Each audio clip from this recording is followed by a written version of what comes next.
We back and we back. Zeus P, Tank Juice. Let the light in, man. It's the 2-hour lunch break, dog. I'm locked in. So turn your speakers up a notch and grab the white gin. And when I'm on the road to the office or the crib, it's Big Zeus, St. Jude, the ones I wanna hear. This is that 2-hour lunch break live from Lady Bird J Lake. Coming to you live, putting on for the city. This is that 2-hour lunch break live from Lady Bird J Lake. And it's coming home to Texas. It's coming home all the way to Austin, Texas, baby. Man, welcome back to the 2-Hour Lunch Break podcast, man, recorded right here at Dawa Studios, a podcast for Austin, from Austin. Today, we're joined by an artist whose sound is as diverse as a human experience itself, blending in hip-hop with R&B, blues, jazz, trap, and neo-soul. He's carved out a unique space in Texas music. Originally from Fort Worth, he picked up the guitar at just 6 years old after being inspired by the movie La Bamba, and he's been creating ever since. Now based here in Austin, he's collaborated with artists like Vintage J, Alex Rincon, and his brother Danny Rad, while also directing and editing his own music videos. His latest single, Cruel World, just dropped on July 25th, and he just released Dirty Jersey alongside Danny Rad. When he's not making music, you might catch him on his Harley, often riding with his pops. At just 28, he's already a force in Austin's Latino music scene, and we're honored to have him here today. Please welcome to the show, Xavier II. Yeah, that was a hell of an intro. Appreciate it. Oh yeah, man. We had to do it right, bro. You know, you a big dog, man. We gotta bring you in the right way, man. You know. Hey, thank you. Appreciate so yeah, it. man. Starting out, man. You know, first of all, you know, we appreciate you taking time out of your busy schedule. I know you got a lot of pots on the stove, so you know, thank you for pulling up. Of course. But yeah, let's go ahead and get into your background, bro. So, like I said in the intro, you've been playing the guitar since you were 6, right? Kind of take us back to that moment when the movie La Bamba, you know, kind of inspired you to, you know, pick up the instrument and get to it. So yeah, I was probably around that time, like I was 5 years old. La Bamba is probably like, for Latino families, like a staple, you know what I mean? So it was playing, and my grandpa had a guitar, let me borrow his guitar, something like that. We had it at the crib. So when it was playing, like the movie, I would just grab it and just kind of just imitate the movements. Yeah. But then I was hooked. You know what I mean? Like, so I guess, and it's crazy looking back at it because, like, I wasn't realizing that what I was feeling was just seeing a representation of me. You know what I mean? Like being a Mexican American. You know what I mean? Like, and that's probably, I mean, that, in that era, like when those movies were coming out, like that one and like Blood In, Blood Out, and right. I think those were huge and important. Yeah. I guess even for my generation, growing up in early 2000s and like, I'm a late 90s baby. So growing up with those movies, but La Bamba specifically, just a lot of, I guess, parallels that subconsciously I didn't see. Yeah. But one of the biggest ones was like him playing guitar, being Mexican American, but he also had a brother. There's a scene where his brother helps him out on the drums. Right, yeah. I have a brother that's 2 years younger than me. Okay. So while I'm picking up the guitar, he's kind of watching. And then I mean, I don't want to speak for him, but I imagine through his eyes, he's seeing the movie, seeing me, seeing that scene and being like, and then he literally just grabbed like two, I don't know, the hangers with like the stick. Okay, the stick on them. Yeah. Break off the stick. He had 2 of them. Yeah. And we would just we'd put on like performances for the family. We were those kids, bro. Like, okay. I'm an attention whore. Right.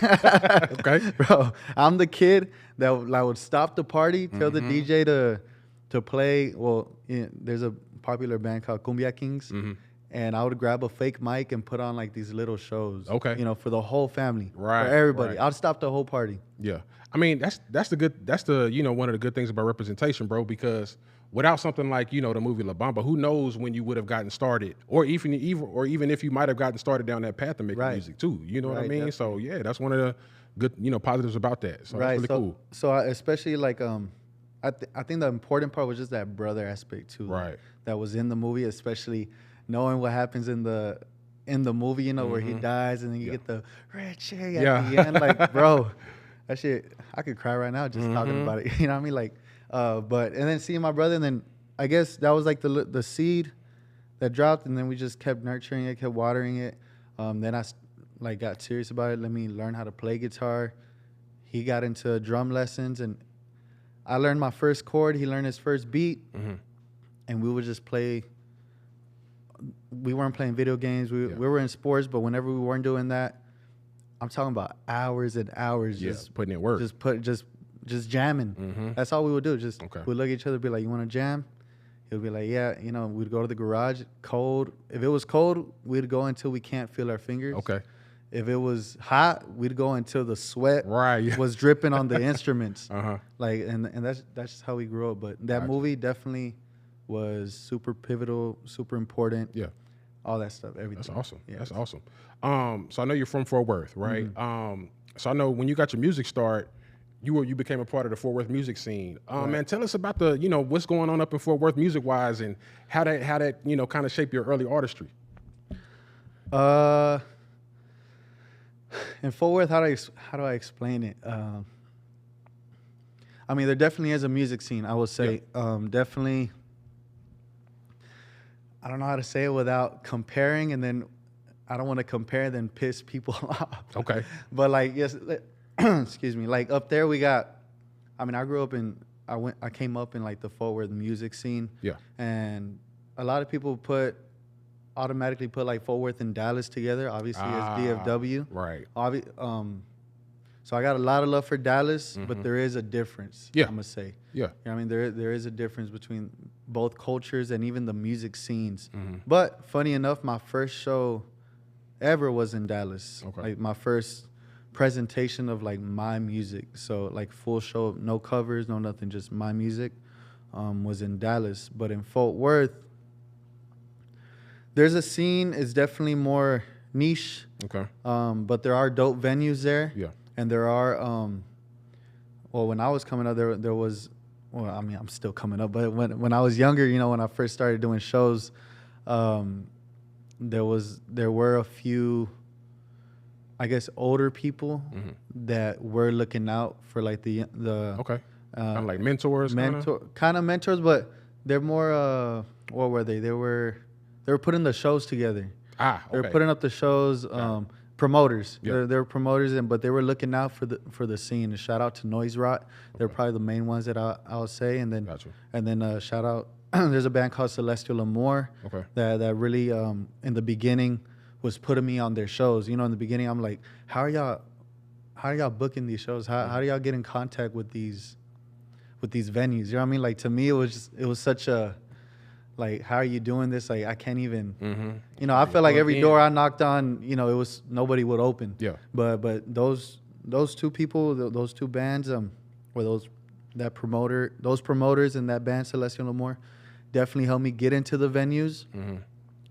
And from there, every show I had, whatever time I had, if it was 10 minutes, 20 minutes, 40 minutes, I just made sure, not in a cocky way or nothing, but I'd make sure they'd remember my set, what I mean? And especially I would use the tools that I had as far as like playing the guitar. I was usually the only one, especially in the hip hop shows. Yeah, that's I was the only one with like live instruments. So everyone pulled up with their DJs, and definitely no shade to that route. But I knew I would stand out because no matter what, I was pulling up with live instruments. Gotcha. Me on the guitar, my brother Danny on the drums. I always had a bass player, I always had a piano player. Okay. And we rocked out. And then people remember stuff like that. So imagine these hip hop shows, it's gonna be, normally they're in the hood, it's black and brown people. And then you see these little Mexican kids pulling up with guitar cases at a hip hop show. They're looking at us like, what are they about to do? They're about to play like Spanish music, corridos. What are they gonna play? And then we play, which is a mix of different genres, but it is, I would say, heavily hip hop influenced. Okay. The beats they're hip hop beats. They're gonna be R&B beats, and so we always knew we had that like little trick up our sleeves, so to speak. At first, we would perform. And it was always the same routine. And it still is, to be honest. Like, you play for a crowd that doesn't know you. You pull up, you start doing your thing, and they're kind of hesitant. They're kind of just checking you out. Right, You know, trying to get into it. yeah, what are you about? Mm-hmm. And by the second song, third song, Yeah. I got them. Yeah, You know what I mean? crowd is Well, that's hyped. the Yeah. goal. That's the goal. You know what I There mean? we go. And by the end of our set, you know, it's always love, always respect. So Gotcha. that's kind of been. I forgot what was the question? I was gonna say, how did the scene shape your artistry? But Oh gotcha. yeah, but basically it was that. It was that Right. like a lot of those scenes like that, scenarios like that, shows like that. But in Fort Worth, there definitely is a scene. Definitely, there are dope venues, dope artists that are local, and that are supporting one another. So it is very supportive, I would say. Got it. I mean, like every scene, there's egos. You know, what I mean, there's people that enter for the wrong reasons. There's people trying to get a bag, whatever it is. There's still that, but Yeah. looking positively, it's still supportive at the end. Gotcha. Okay. I would say, Okay. yeah. Okay. Man, so let's kind of take a step back, right? So I know we said, you know, you started playing the guitar when you were 6. Man, talk about like the first song you wrote, like, you know, the first time you performed in front of a crowd. Like, what was that experience like? Well, the first song I wrote, I mean, I was writing songs like since I was like 13 years old. So, Okay. excuse me. At first, I would play. You know, I was very singer-songwriter. Yeah. Ty, we're just an acoustic, and trying to, you know, just make a song, like a verse, a chorus. And I remember first time I had like my first, I honestly don't remember the song. I know I have a journal that I wrote the lyrics in. I still have that. Don't know how it goes, but I remember one of my best friends was over and we're in my garage and I told him, I'm like, bro, I think I wrote my first song. Okay. And then I told him, I was like, look, it goes like this. And it was my first time performing. I was nervous. It felt like if I was performing for like 1,000 people Okay. or 10,000, whatever the number is. It was a lot, but it was because it was my first time. Gotcha. So, and then I guess that was the first time I realized like how vulnerable that is. You know what I mean? To create something, Yeah. to write something in your bedroom that just from your heart to the, you know, paper. Yeah. And then performing it in front of an audience, which was my best friend, but then it's a vulnerable position because now it's him to judge or him. Right. It's on him to connect to it or, Yeah. you know, I don't know what he's going to say. Like, you know, the ball's on his court, it feels like. Yeah. But he looked at me, and I remember the words because it was kind of funny, but it meant so much that, and shout out to Armando. Shout out to Armando. Miss you, bro. Haven't seen him in a minute, but he told me, he looked at me, he's like, bro, that sounds like a real song. And then that was all I needed. Yeah. That I guess validation. I mean, it's what carries you. You know, any little Right. thing like that, any real connection, even if it's one person, like for an artist or anybody that creates anything. I mean, that'll give you fuel for the, you know, next couple months at least. Or yeah, something. put that battery in your back. Yeah, you know? yeah, definitely. So, gotcha. So, and then, but performing my first songs, that was probably like an official one would probably be that show that I was telling you about in Dallas. It was called Tacos and Tunes. It was like it was like this group that I mean, I describe them as like a group of like hipsters that were like, you know, they weren't like they were professional. So I was kind of even shocked that I even got it, but I had made my first EP. It was like 2017. 2017, 2018. Made my first EP. I produced it, did everything.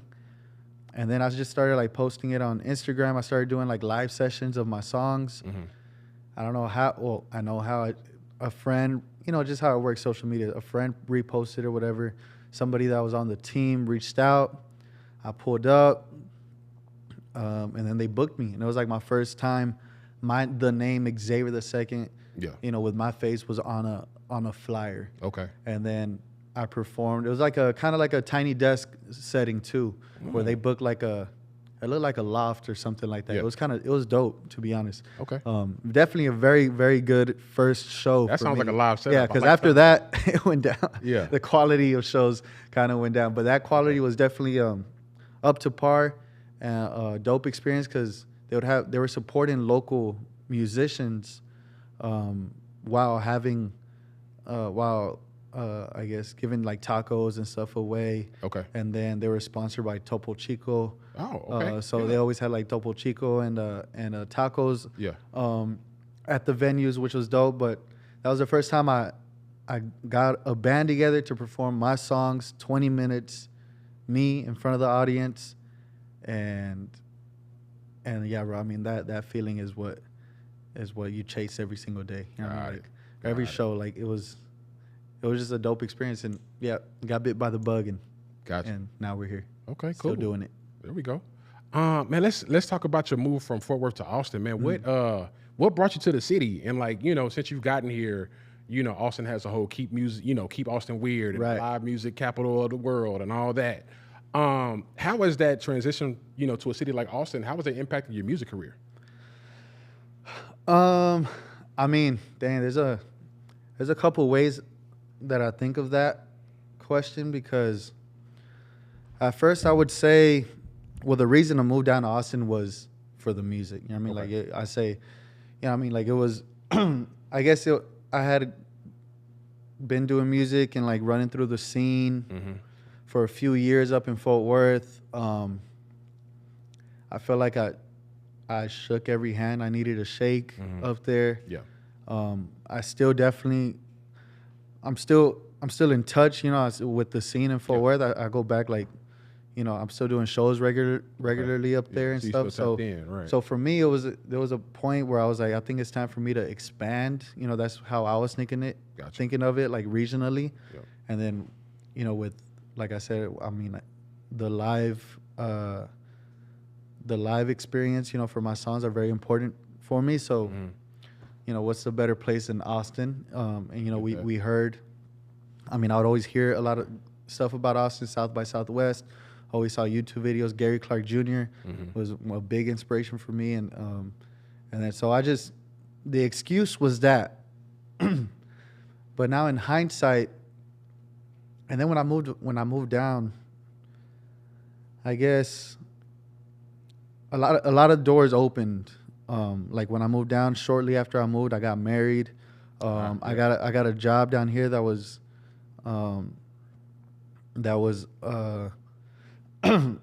paying me triple what I was making up there. There we go. So I that. came down here for music, and then just there was a lot more that you know you got that the bag God too. was really giving me, you know, without me knowing, you know, without Right. me knowing that all that was here. Yeah. So then, and then even then, like creatively, I guess living in isolation, you know, so to speak, how I would say, like away from everything I know, like my friends, my I'm family. sure they're all still up there, right? Yeah, they're all still up there. Yeah.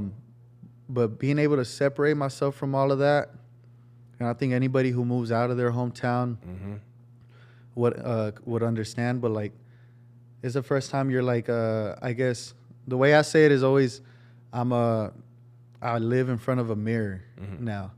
Like it's the first time I was forced to kind of reflect every single day on myself. You know what I mean? And I'm an overthinker. I'm kind of so I'm already an overthinker. But now that I have this time and really the space to like reflect on, okay, what do I believe? Why do I believe it?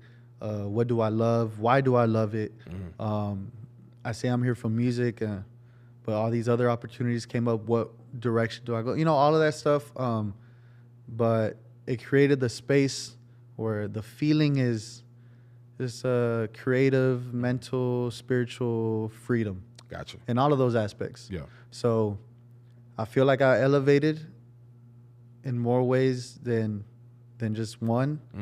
And to be honest, even the music shit was kind of like at a plateau for a little bit.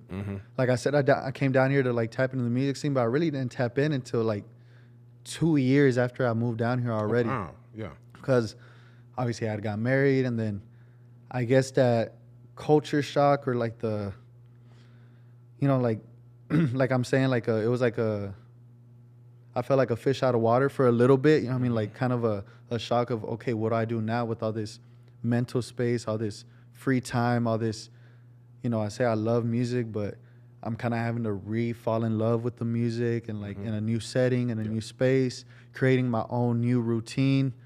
And really, I was all by myself over here, it felt like, too. Right. So I didn't have like my friends that I was always kicking it with, that I was always talking music with and doing all that. So all of that took some adjustment, you know, I had to adjust quite a bit.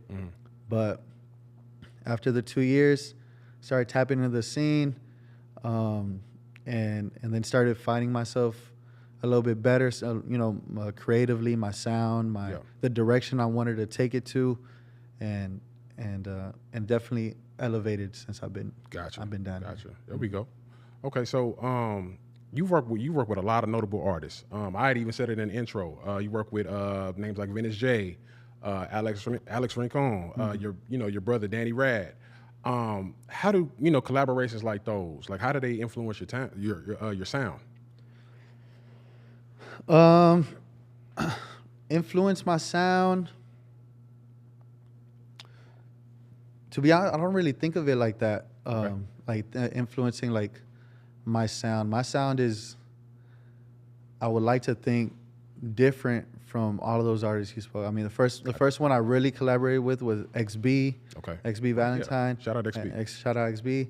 And then like Rincon, all those artists that you named, they're in their own lane. You know what I mean? They're in their own world. I think that's the beauty of it. You know what I mean? Like, maybe influence would be, well, when I'm making a song, especially in the last couple years, like before I would do this, but now I really try not to. I'm not thinking of demographic. I'm not thinking of, who could be on this song. I'm just making music that I want to listen to. Then after the fact, then if there's a space where I'm like, you know what, I can hear so and so. Yeah, you know what I mean. I can hear, and really it's gonna be the homies. You know what I mean. Like XB, that's my sis. Rincon, that's my bro. Like, and all, and then my brothers like Saint Eastwood, Dak, that are back home. Born Out of Love, that are back home. Like, I've been done kind of with reaching out to people I don't know for collaborations. Right. Or even thinking like before I got to make a move. I got to strategize. I got to get this person. So let me cook up a beat that I know that I think they'll fuck with, that I think, that'll tap into their world. And yeah, it's strategic, and yeah, good did come from it. But creatively, I think that's kind of like the wrong angle to approach it. You know what I mean? Like, I think it's a little bit of, those are business moves. And of course, there's business involved in this, especially if you want to grow. But I think if that's the first thing that's leading, your direction, that's in the forefront, I think you're going a long way, but the wrong way kind of thing. Yeah, but I like that though. I mean, it keeps your sound, organic, like authentic. It keeps it you. Right. And then and then you reach out to them, and then also I give them the creative freedom to be like, but we're still working on the song. Whatever you think. Even though I have the bass, I have the song, I have the chords, and I'm asking for a verse, whatever input you have on the song, bro, by all means, like, whatever you think we could change, whatever you want us to do during your section, or, bro, and then it's collaboration, you know what I mean? And then you go from there. But, but influence, creating the songs and like on my sound, I'm not, and not to be, with all due respect, like I'm not thinking of anybody else. Gotcha. Okay. I'm just making what I want to hear. Yeah. So man, I'm curious. I know we talked about your brother Danny Rad. What's the process like creating with music with your blood brother, right? Like, does it make it a lot easier because of the chemistry, or does it sometimes make things more intense? What does that process look like for y'all? Well, both. You know what I mean? Like, like if you got a brother, I'm sure anybody. You got a brother? No brothers? Only child? Dang, you're lucky. Yep. Nah, just kidding. just kidding. But yeah, I mean, when it's great, it's great. When it's bad, of course, it could get ugly, kind of. But obviously, we're grown men now, so. But if anybody's gonna get me out of character or take me back to feeling like a kid, like throwing a little tantrum, is gonna be my brother. You know what I mean? So there's times we have, obviously most of the time we have that chemistry where, bro, I don't even gotta say shit. Like, he just knows what I'm looking for. He knows what direction I want to go with. Obviously, it's like a Shaq and Kobe kind of thing. You know what I mean? Like a D Wade and LeBron kind of thing. Like, it really feels like that. Right. Obviously, we're not at that level, but it feels that. And, you know, once we're in the zone, in that in the zone state, like I'm saying, we don't even have to speak to each other. We can just look at each other and we know what we want. But then the bad side, I guess, the parts that do get intense, as well, he knows how to press my button. You know, he knows where to press if he wants to press my buttons, and vice versa. One thing, especially when we first started working, you know, more and more together, I guess like a brother, especially the dynamic that we have is kind of very much like a big brother, little brother kind of relationship. I had to learn, I guess, to trust him, you know, a little bit more, you know, have a little bit more open mind. You know, my immaturity back then was very much like, no, it got to be my way. You know what I mean? I'm the leader I'm the captain of the ship kind of mentality, which is wrong. You the older brother? I'm the older brother. Okay. Yeah, that's what I'm saying. I get it now. Okay. Yeah, that's what I'm saying. Yeah. So I'm the older brother. So I'll admit, like back then, that was very much my attitude, my energy, which was wrong. But he also had like this little brother energy where it was like kind of overcompensating with, you know, it's basically our egos were just going at it. You know what I mean? Like, oh, it has to be my way, and him being like, okay, just because I'm the little brother, it doesn't have to be your way. But then, you know, we'll take it too far. Right. You know, but so at the end, it was like we would have those awkward and tough conversations of, all right, bro, like, you're my brother, you know, but we got to put our egos to the side. And at the end of the day, no matter how bad it hurts or, you know, hurts our ego, the best idea is going to win. Gotcha. You know what I mean? Like, if we need to give it, if we can't decide whose idea is what, all right, let's give it some space, detach from it a little bit, come back to it with a fresh ear. And a lot of times I'll be the one being like, all right, bro, let's do what you wanted to do. Like, you're right. You know what I mean? Like, and then I had to put that trust in him, and yeah, that's kind of the dynamic now. That Gotcha. But the only difficult part is that he lives in Fort Worth, and so it's a lot of sending back and forth when he visits. Yeah. You know, we try to just cook up a bunch of ideas. You know, a lot of bass ideas of like beats or sounds and whatever, and then when we go back to our respective locations, then individually we'll start, you know, kind of forming it a little bit more. Then once we got a little, you know, a little body or whatever, we'll send it back. I'll send it to him. Well, what do you think? And we kind of have that back and forth kind of thing. Which I like that. Could be difficult sometimes, but we're making it work. Yeah, you make it work. Yeah, yeah. Man, so let's talk Cruel World, right? Your latest single just dropped July 25th. Man, let's talk about the story. What's the story behind that song? Cruel World, let me see. Well, I guess I was writing it. Well, Danny made the beat. Shout out to Danny Rad. It was a beat he sent that, I mean, it was kind of like in my lane, in my style. Like, it just hit when I heard it. And I guess when I started writing it, I guess I was just writing, I guess I was like frustrated or something at somebody or something like that. And a lot of my music, how do I explain it?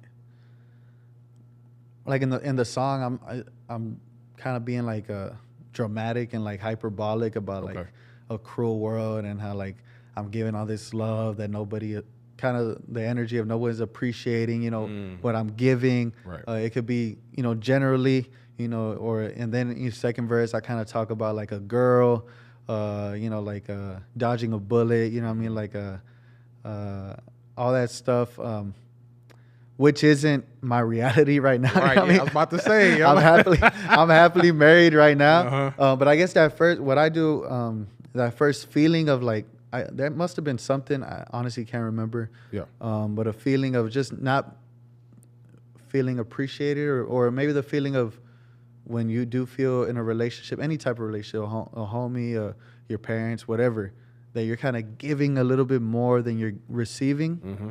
I don't know if you ever felt like that. Yeah, Like yeah, we've yeah. all felt that. So Right. anytime I feel that feeling, that energy, Mm-hmm. I kind of just dive deep into it. You know what I mean? Like, and think of like, even though it's not my reality right now, the feelings are very much real, very much I've felt them before. It's definitely relatable. The experiences that I am writing about, Yeah. even though it's not right now, they've happened before. Mm-hmm. So kind of in my head, kind of have to get in like a screenwriter bag or like a director bag, kind of where I'm like, there we go. I'm just tapping into the feeling, you know what I mean, the energy, Right. and then kind of just, and I'm dramatic, you know what I mean. So I just dive all the way in, and how dramatic can I be, you know what I mean, like this cruel world, you know what Gotcha. I mean. I have this love that I feel like it's gonna run out, like that dramatic. That's kind of like my style, like as far as like lyrics, Right. but it's also kind of a little joke to myself too. Like I think it's funny, Yeah. just Yeah. being that dramatic about it. But Okay. yeah, that's kind of what it is. And Okay, then cool. I know you got a new single getting ready to come out. What, Vicio? Vicio, yeah, which is Vicio. Vice in English. Man, when is that going to be dropping? That's actually dropping on Friday. It's right now okay. is Wednesday. Okay. It's gonna be dropping on the 29th, I believe, this Friday. Gotcha.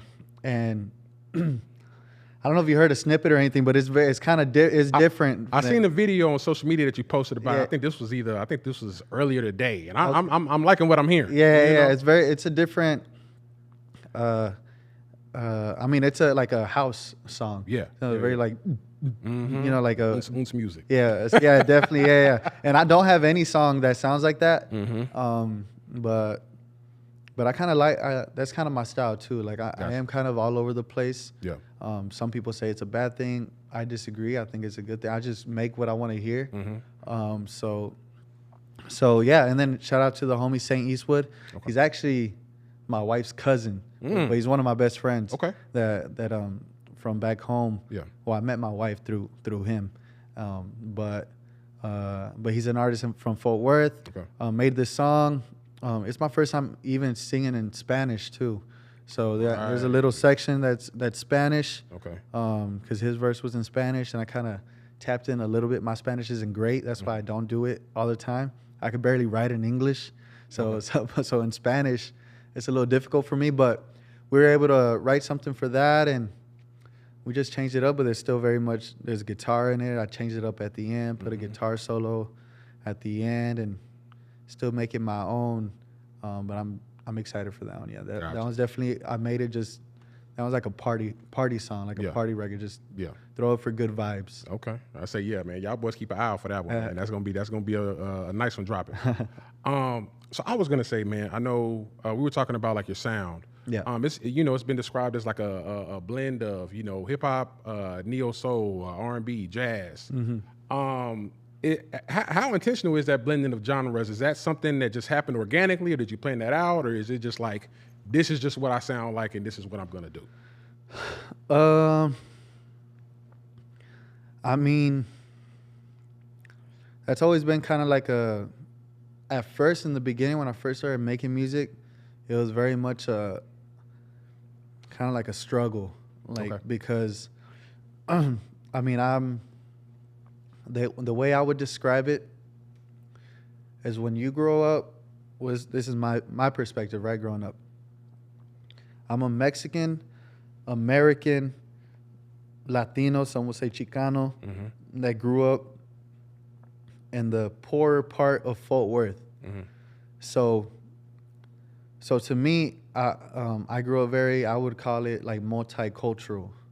I mean, at home, at the parties, it was definitely, you're hearing cumbias, you're hearing norteñas, you're hearing Mexican regional music. And then with my friends, and then I was in sports, so with my friends, we're listening to hip hop. Yeah. But older Mexicans also fuck with like old school rock. Yeah. Too. Yeah. Okay. So me being on the guitar, growing up with the guitar, I was listening to old school rock. I was listening to hip hop and then Spanish music. So I feel the way I think and the way I view the world is kind of like, and then in Texas, and especially Fort Worth, which is Cowtown, very much country influence.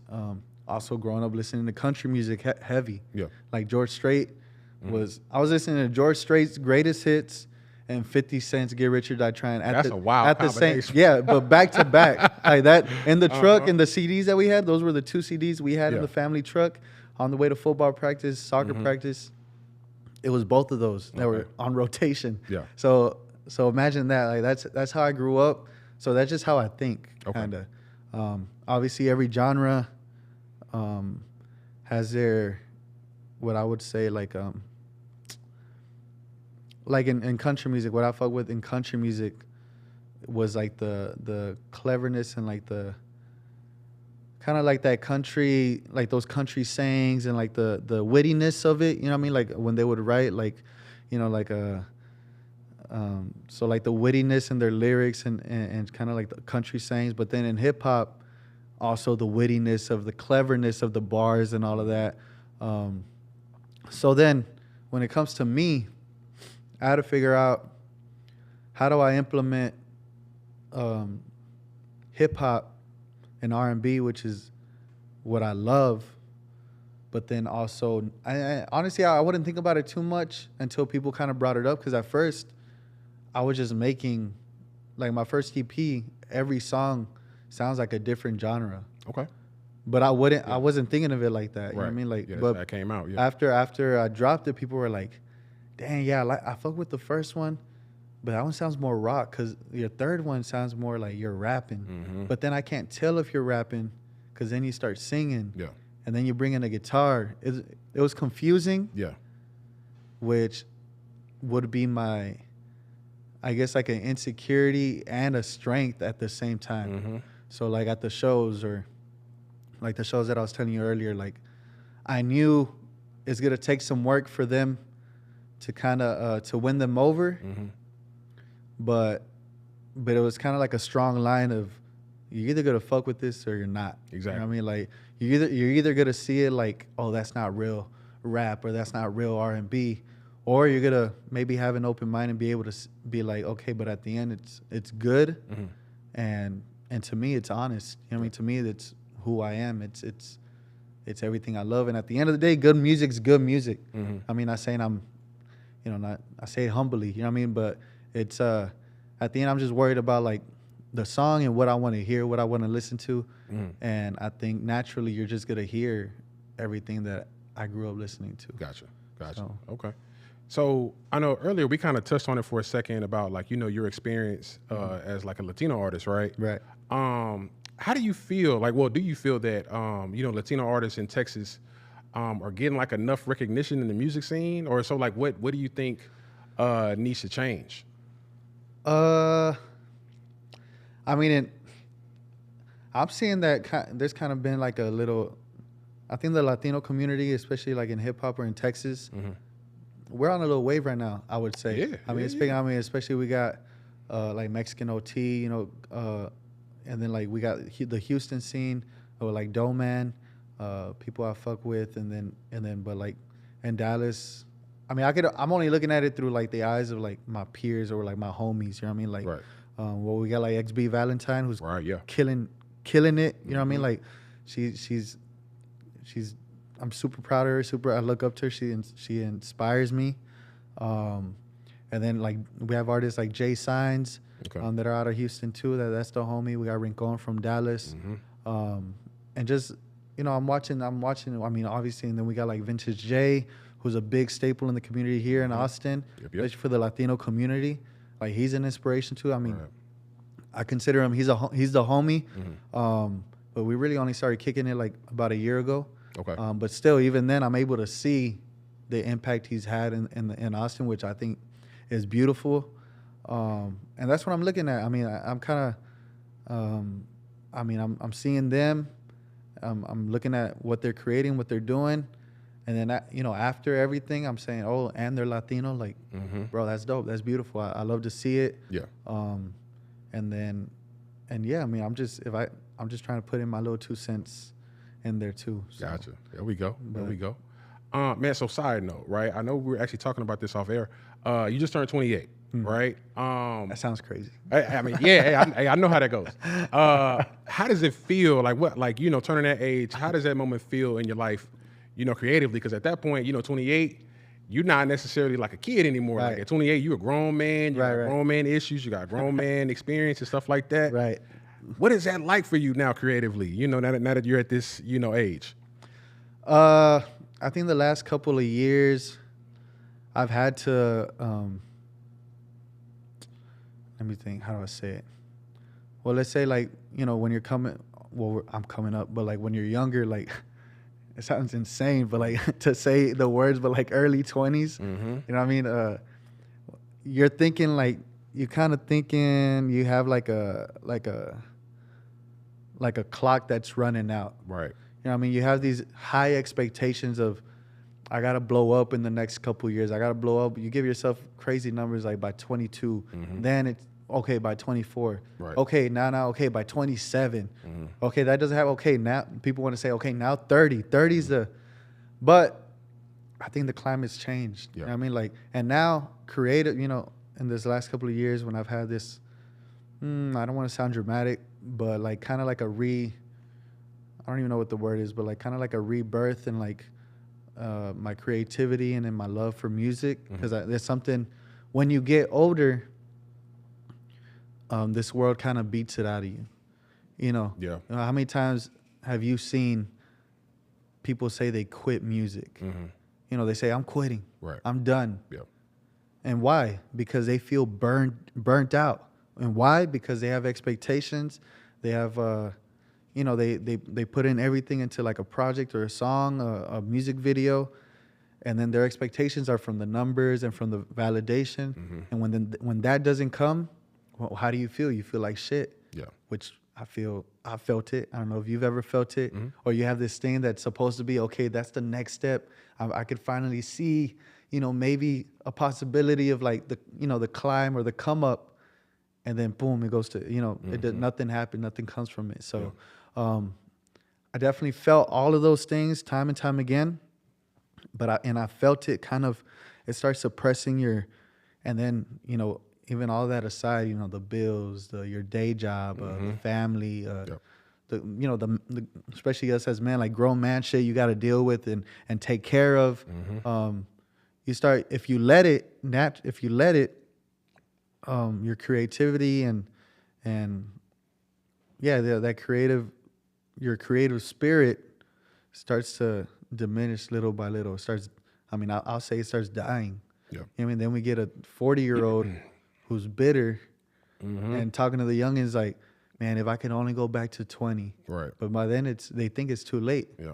So I saw all that and I felt it coming, kind of those feelings. You know, you start understanding, like, you know, you start thinking of the, you know, like my, you know, the older heads, or like, you know, my big bros that are in their mid 30s and like 40s. And I started thinking like, damn, like this is the feeling that they're talking about. So, but what's the like, what do I do? You know what I mean? That I'm left with that. Gotcha. Like, I can't, people saying I quit music is kind of crazy to me, because like, I understand you quit the pursuit maybe of the numbers or the trying to make it to blow up. But then they kind of conflate that with just being creative in general. Yeah. So they say, you see that all the time, where it's like, okay, I quit music, and they really mean I quit the numbers and the you know, trying to get that, Right. but then they stop making music completely. Yeah, I can imagine. And to me, it's like, all right, if this is what you love, like, how can you quit? You know what I mean? And I say that to say that then I was forced in the last couple of years to reframe the way I view the pursuit of I guess music, and like and kind of put reprioritize. You know what I mean? First, I do it because I love it. I'm gonna create what I want to create. I'm gonna create what I hear. I feel an obligation to create because, I mean, God has given me these talents. You know what I mean? God has given me these passions, and to me, I switched the mindset of, okay, I got to make it as an artist. Because your definition of an art, and sorry if I'm rambling. No, you good. You good. But yeah, a lot of our definitions of artists are like, when I make it, whatever that number is, or when I'm living as an artist, when I have that, that buzz or whatever, then I'm an artist. Right. And to me, it's like, I had to kill that and accept the fact that I'm an artist right now. Mm-hmm. You know what I mean? And I got to move as such. I mean, I view the world as an artist. You know what I mean? My perspective is of an artist. You know what I mean? Seeing the beauty, and the destruction, seeing all the corny stuff, You're the artist. I feel it. And I believe it 100%. Is my calling. Yeah. So numbers aside, whatever audience aside, I'm a still pursue being creative and sharing my perspective. And with that, if I isolate that, I start getting excited. Okay. Because that means I'm only getting better. Yeah. And I'm only going to get better. Like that. So what I'm creating right now, like, is stuff that if 10 years ago me heard this, would blow his mind. Yeah. So then I started thinking, bro, what about 10 years from now? Yeah. I'm only going to get better. And then let's look at it, like the climate of like the music industry right now. It's oversaturated, some will say. I don't really like to use that word, but what's happening is you're seeing artists that are, that are blowing up in their mid 30s, late 30s. Yep. We got Pusha T. We got clips In the 50s. in their 50s, showing people how it's supposed to be done. You know what I mean? And why? Because the talent, the skill, the love of the craft is what's always gonna live forever. Yep. No matter what. Right. No matter what. So the old heads that are like bitter, that are like, it's a young man's sport. No, you just stop caring, kind of thing. You stop putting effort into the craft. You stop all of that stuff. It's more of a, I think it's more, when people start talking that way, it's more of a projection of like them. Gotcha. And how they see it. Yeah. So for me, I'm getting older. I am older, but I'm not old. You know what I mean? But right. Which I know is something that like a 21-year-old would hear me say, and they'd probably think like, oh, well, you gotta say that. You know what I mean? Like, because you an old head already, you unk already. But that I truly 100% believe, and that's kind of like my philosophy. Like, right? Well, that's my view right now. And then and with that, I'll really say the last year, I've kind of been set on that, and then obviously I do want to grow. Obviously I do want to quit my day job, but now it seems more attainable because it's kind of it's hard to explain. I know it sounds what's the word? Contradictory. Yeah. So because you do have to care, because there's how do I say it? So there's two parts of it, right? Like there's the creative side to it, and then there's a business side to it. Okay. I think where people burn out and where people fuck up and where people start wanting to quit is when they have it reversed. They're thinking business, they're thinking moves, they're thinking strategy, and then the art comes second. And that's when people start quitting and feeling all of those things. Right now, and it takes a lot of maturity, and it takes a lot of maturity is the wrong word, but it takes a lot to switch them around. You know what I mean? And then once you do that, you do feel like this freedom and this weight off your shoulder of like, bro, I'm just gonna create what I love. The creation comes first.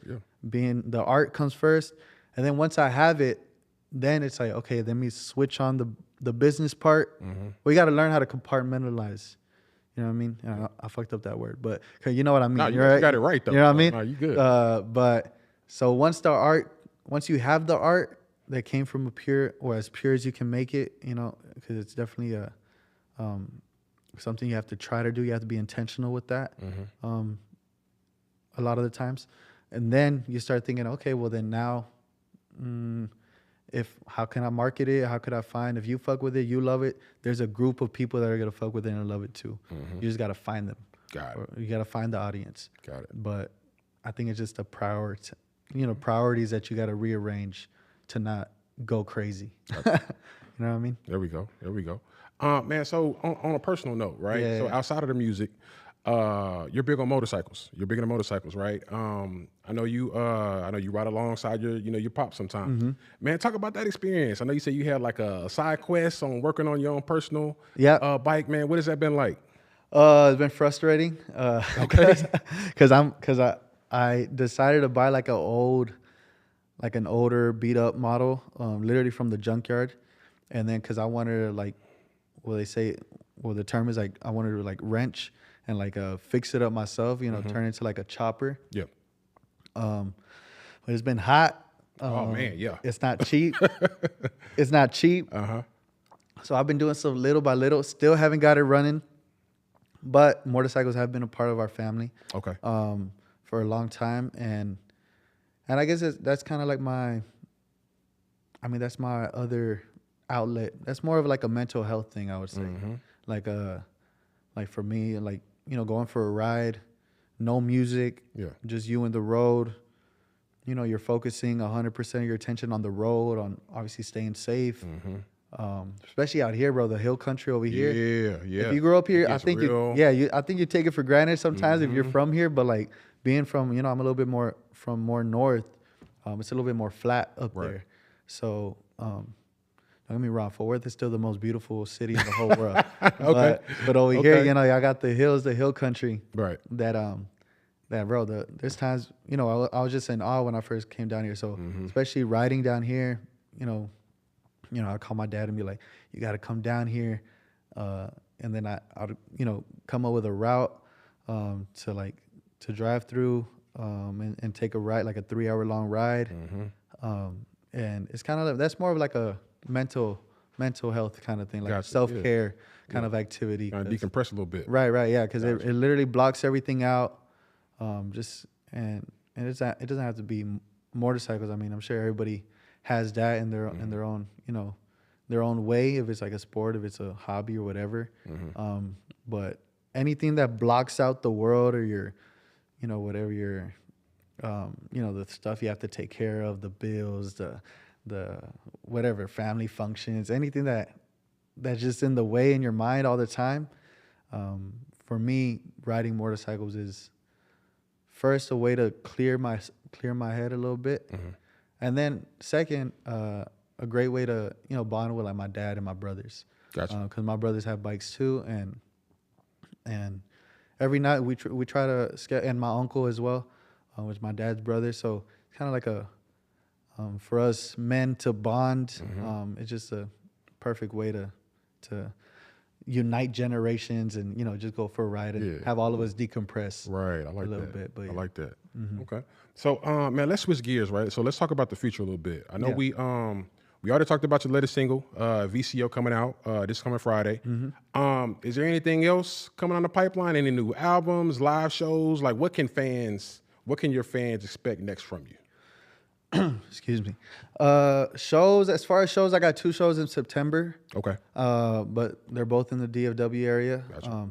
One of them's first one's gonna be September 6th in Dallas with I'm co-headlining with Rincon. Okay. And then the second one's on the 25th, and that one's in Fort Worth. But it's actually a homie here, Tobias. Shout out to Tobias. He's a artist / promoter here in Austin. Yeah. That's actually curating an event up there and was kind enough to invite me and be a part of the bill. So yeah, a little bit of Austin's gonna be going up to Fort Worth that I'm excited for. But yeah, we got those 2 shows as of right now, and then right now I'm kind of I've been having this good rhythm where I'm having fun with just making singles and creating content. What I mean? Like, obviously in this content game, you got to learn your own way to have fun with it. So it's not, it's not just this chore that you got to do. Exactly. But I think I finally found it. For my birthday, I bought myself, my wife bought me a camera. Okay. She got me a camera. So what that is for me is like, it's game over. You know what I mean? Like, that's how it feels. Right. You know what I mean? It's just because having fun creating the content and then making these songs. So it's just a nice rhythm that I got going on, and so far that's it. That's it. Just gonna keep it going, dropping singles, dropping content, and being artistic, trying to be creative, as much as I can. There we go. There we go. Man, before we wrap up, man, we got our final question of the night. We actually talked about this off air. So, now that you got a chance to, be on the show, have a good conversation, catch a good vibe, everything like that. Who do you think would be a good guest for the future, for the podcast in the future? But before you answer, it has to be somebody in your phone and your contacts where you can hit up, be like, hey, I just put up to the 2-hour lunch break. Y'all need to come through. Who would that person or people be? Well, here local, I would definitely say, you had XB Valentine. I saw y'all got Sean Fresh too. The homies that come to my head, that I know that helped me out a lot here in the scene in Austin, definitely will be. We got Vintage J. Okay. We got Cody. Yeah. Who's a R&B singer here in Austin from Louisiana, but now he lives here in Austin. We got Black Chow. I think she's an Austin native too. We got Lena Music. She's an R&B singer too, a vocalist. Okay. Which is dope. We got we got Tobias, which is also that promoter, but he's from Denmark or Sweden or somewhere in that area. Yeah. His story is super cool because he came over here, I don't know how long ago, but now he's making moves here in Austin too, and he's actually killing shit right now too. So man, if I'm forgetting anybody, blame my mind, not my heart. Cause, but yeah, those are the names that come to mind, and all great people. Have showed a lot of love to me, which I'm an outsider. I feel like sometimes coming into their home, coming into their scene, it feels like, and they've welcomed me with open arms and shown nothing but love. So definitely gotta shout them out. Gotcha. There we go. Before we wrap up, man, let's plug your social media handles. Where can everybody find you? Xavier II, Texas on Instagram, spelled out. TX at the end, and then Xavier II on TikTok. Those would probably be the two, my two social medias that that I'm constant in posting and trying to be, consistent in. Gotcha. So yeah, TikTok and Instagram, Xavier II. Okay. That's where you can find me. There we go. All right, man. Well, that wraps up this edition of the 2-Hour Lunch Break podcast, man. Once again, shout out to the homie Xavier for, tapping in with us. Shout out to our production behind the boards. You can find them on Instagram at Cafayoto. Episodes of the 2-Hour Lunch Break are streaming on all DSPs, and you can find us on Instagram and X at 2HLBpod. All episodes of the podcast are recorded and produced at Dawa Studios. Thank you for tuning in. We out. And it's coming home to Texas. It's coming home all the way to Austin, Texas, baby.